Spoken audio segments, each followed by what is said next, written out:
Bien, mes chers camarades, je vous adresse le salut fraternel de la branche atome de la Fédéchimie et des syndicats qui m'ont mandaté. Parmi eux, des syndicats de la Manche, dont j'ai été 20 ans secrétaire général de l'UD. Et comme vous l'avez dit tout à l'heure, j'ai passé l'année dernière le flambeau à ma camarade Sandrine Gamblin. À côté de mon mandat fédéral, je reste cependant au service de l'UD, par la défense des salariés au prud'homme notamment. Je veux vous transmettre aussi le salut fraternel de mes camarades et amis ukrainiens, Valérie Matov, Oleg Silich, Lesia Semenika, du syndicat des travailleurs du nucléaire, Atomprof Spilka. Mes chers camarades, de nombreux sujets ont été abordés à ce stade du Congrès.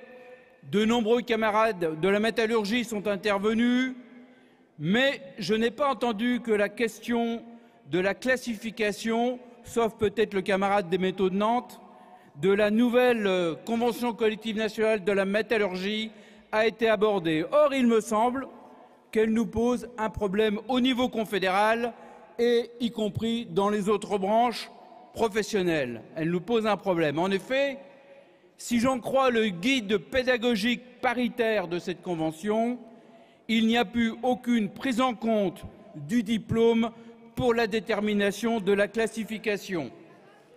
J'ai bien peur que ce soit bientôt imité partout et cela participerait donc à la remise en cause des diplômes nationaux et donc, in fine, au statut de la fonction publique.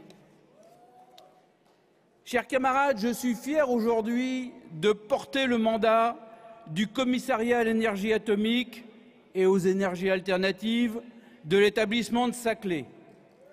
D'une part parce que ainsi je porte la parole de tous les syndicats FO du CEA, mais d'autre part parce que ce mandat du CEA Saclay a été porté très longtemps par un grand militant décédé en 2020 à 91 ans. C'est de Louis Blanc qu'il s'agit. En 1972, avec François Grandésy, avec Henri Delaplace et d'autres camarades, Loulou, comme nous l'appelions, a sauvé la Fédéchimie FO des griffes du bureaucrate Laby qui voulait la fusionner avec la CFDT. Louis Blanc était aussi un des derniers survivants de la scission de 1947 et de la création de FO, pour laquelle il a milité, ironie de l'histoire, à Limoges. En 1955, Louis Blanc était secrétaire du syndicat de la Régie Renault à Billancourt. À ce titre, il a négocié et il a signé le premier accord en France donnant aux ouvriers la 3e semaine de congés payés et une caisse de retraite complémentaire. Loulou s'est battu pour Blondel face à Pitous en 1989, puis face à Méret en 1996. C'est un bon souvenir, c'était mon premier congrès confédéral. En 2019, il avait 90 ans. Quand je lui disais que telle action n'était pas possible à mener, il me disait « Il ne faut pas se demander si c'est possible, il faut se demander si c'est nécessaire. » Eh bien, mes camarades, c'est pareil pour l'élection de notre camarade Christian Grelier comme secrétaire général.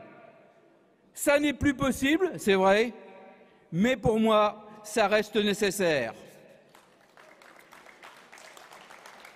Louis Blanc, on peut le dire, a milité jusqu'à son dernier souffle, puisqu'il est décédé peu de temps avant la publication de ses mémoires que je vous montre ici.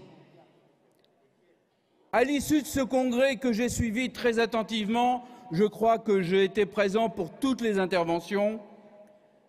J'ai envie de vous dire, mes camarades, lisez et relisez ces mémoires. Et je le dis notamment aux plus jeunes camarades, ces mémoires, c'est un message d'espoir dans l'adversité.